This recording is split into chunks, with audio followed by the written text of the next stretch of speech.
Everybody, Kevin Thomas, update 4 on the ELR with a twist bike, the Eddie Lawson replica with the twist to invert the paint scheme. Shaking down wiring, got the carbs on.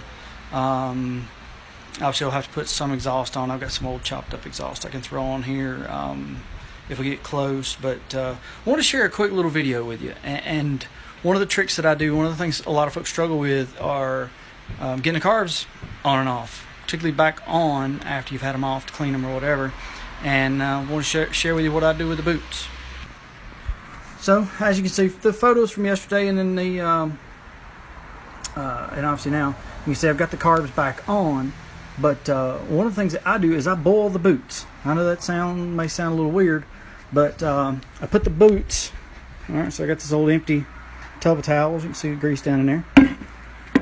I boil water in a pot and then transfer that boiling water over into that container. You can use a Tupperware container or whatever, into that container. Let the boots sit in that hot water for a few minutes, and I take them out one at a time. Put the boots on, fresh out of the water, softens them up, and you can get the boots on.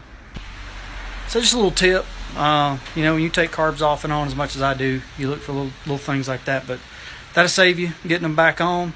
A little boiling water in a Tupperware dish that you don't mind getting dirty. Heat those boots up, put them on, and then get the carbs on quick as you can. So while they're still warm, boom, carbs on.